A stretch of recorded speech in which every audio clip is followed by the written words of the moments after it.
Assalamualaikum warahmatullahi wabarakatuh. Jadi hari ini kita akan belajar tentang regio capitis bagian lateral. Di sini ada regio capitis bagian lateral. Kita membuka kulitnya. Di bagian sini ada cutaneus fasciae, musculus cutaneus fasciae. Kemudian sekarang kita ke bagian capitis. Di sini yang pertama di sini adalah musculus levator nasolabialis. Kemudian kita buka di bagian bawah dari musculus levator nasolabialis ada 3 musculus. Yang pertama di sini ada musculus levator labii superior. Kemudian di sini ada 3 berkas musculus, 1, 2, 3. Ini adalah musculus caninus. Kemudian yang bawah ini adalah musculus depressor labii superior. Oke. Kemudian di sini ada musculus yang membentang sampai ke os zygomaticus, namanya adalah musculus zygomaticus. Ini musculus zygomaticus. Kemudian di sini adalah musculus yang menyusun pipi, namanya adalah musculus buccinator. Di sini ada musculus yang letaknya di sudut mulut, namanya adalah musculus anguli oris. Dan musculus yang melingkari di bagian mulut, namanya adalah musculus orbicularis oris. Selanjutnya, di bagian sebelah sini ada namanya musculus depressor labii inferior, dan kemudian di sini adalah os mandibula.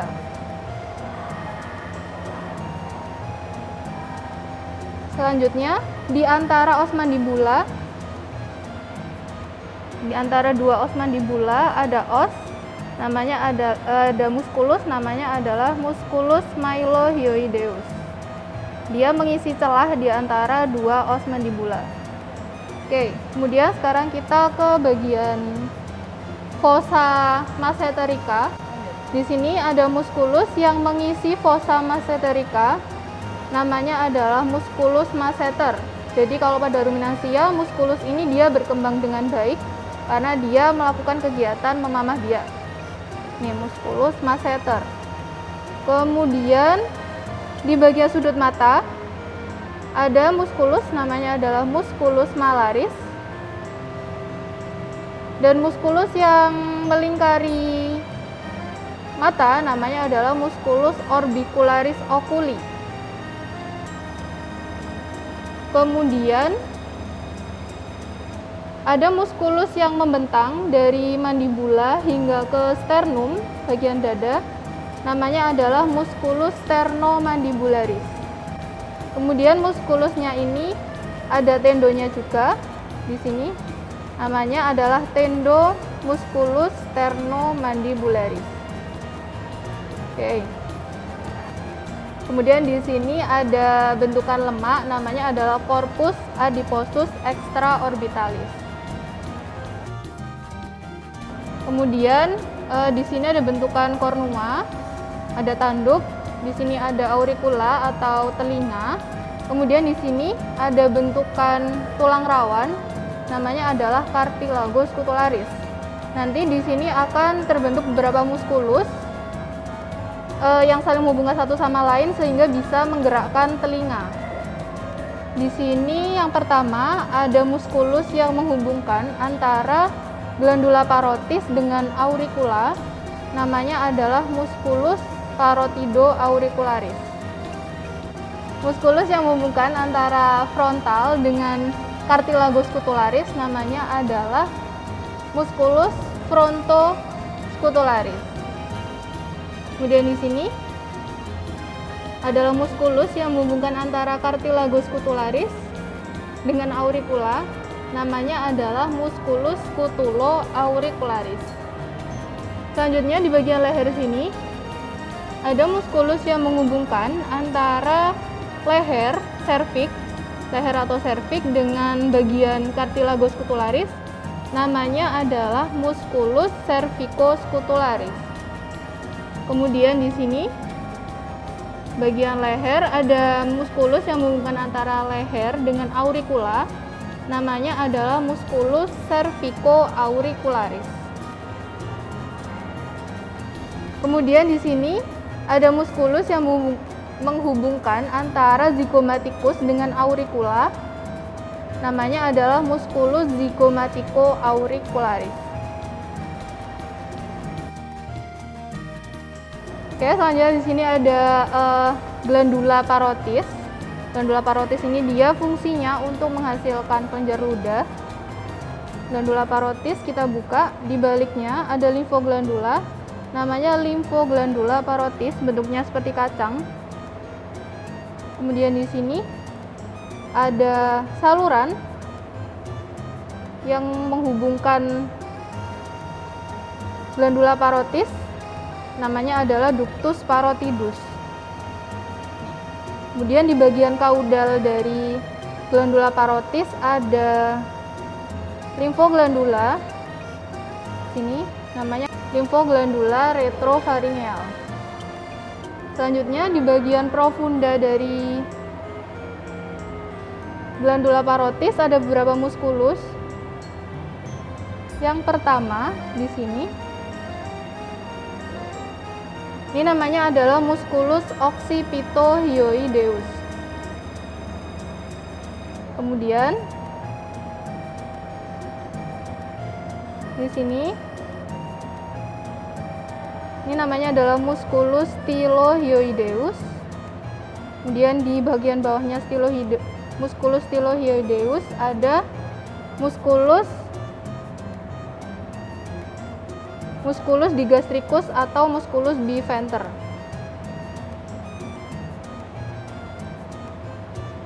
Kemudian di sini nanti kita akan menemukan nervus. Namanya adalah nervus hypoglossus. Sini. Oke. Sekarang kita ke bagian mandibula. Di sini kita menemukan glandula. Namanya adalah glandula mandibularis. Kemudian di bagian glandula mandibularis ada limfoglandula. Namanya adalah limfoglandula mandibularis. Sekarang kita ke bagian trakea. Di sini, di dekat dari trakea, di sini ada trakea yang berwarna putih. Ada glandula. Namanya adalah glandula tiroid.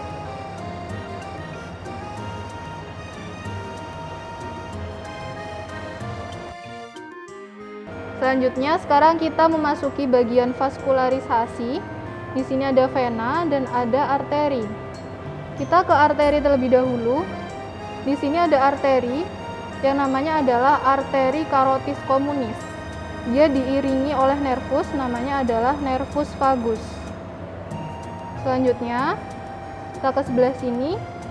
Untuk arteri carotis communis, dia memiliki 3 cabang.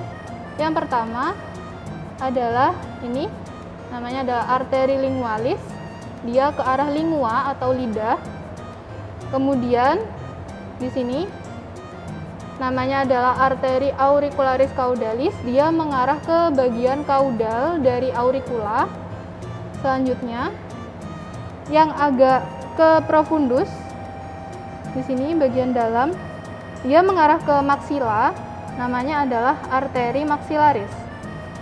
Selanjutnya, arteri carotis communis akan melanjut menjadi arteri temporalis superficialis. Untuk arteri temporalis superficialis, cabang pertama, dia mengarah ke arah faciae atau mengarah wajah. Namanya adalah arteri transversa faciae. Untuk arteri transversa faciae, dia diiringi oleh nervus. Namanya adalah nervus facialis. Kemudian untuk arteri transversa faciae ini dia akan bercabang jadi 2, yaitu ke arah mulut bagian atas dan ke arah mulut bagian bawah. Untuk mulut bagian atas namanya adalah arteri labii superior, dan kemudian ke arah bawah namanya adalah arteri labii inferior. Oke, sekarang kita kembali ke arteri temporalis superficialis. Di sini ada 2 cabang. Untuk yang ini, dia mengarah ke arah auricula, namanya adalah arteri auricularis rostralis. Kemudian yang cabang kedua, ini namanya tetap, namanya temporalis superficialis, dia nanti akan berjalan ke arah dorsal. Kalau ke arah kornua, namanya adalah arteri cornualis. Sedangkan kalau dia ke arah palpebrae atau ke arah mata, namanya menjadi arteri palpebrae superior. Kemudian dia akan berjalan ke arah os frontal, ke arah dahi di sini. Namanya adalah arteri frontalis.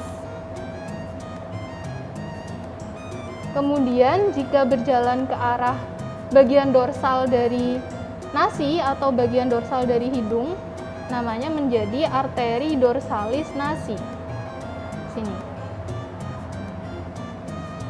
Cukup untuk yang arteri, sekarang kita ke vena.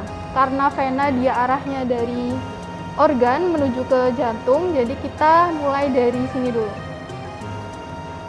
Di sini ada vena yang mengarah dari arah mata, namanya adalah vena angularis oculi. Nih. Kemudian di sini namanya adalah vena dorsalis nasi. Mereka berdua di sini akan bertemu menjadi vena facialis. Vena facialis nanti dia sepanjang ini. Nih, vena facialis. Kemudian di sini ada vena yang dia dari arah mulut bagian atas. Namanya adalah vena labii superior. Dan untuk vena yang asalnya dari bagian mulut bawah, namanya adalah vena labii inferior. Oke. Di sini tadi ada vena facialis.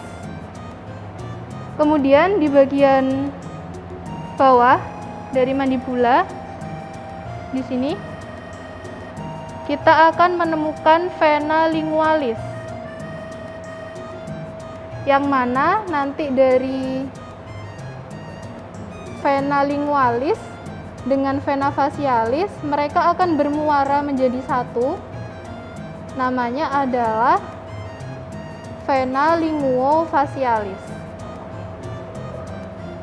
Vena linguofacialis ini nanti dia akan bermuara ke vena yang terbesar, namanya adalah vena jugularis, bersamaan dengan vena lain, yaitu ada vena maxillaris dan kemudian ada vena auricularis caudalis.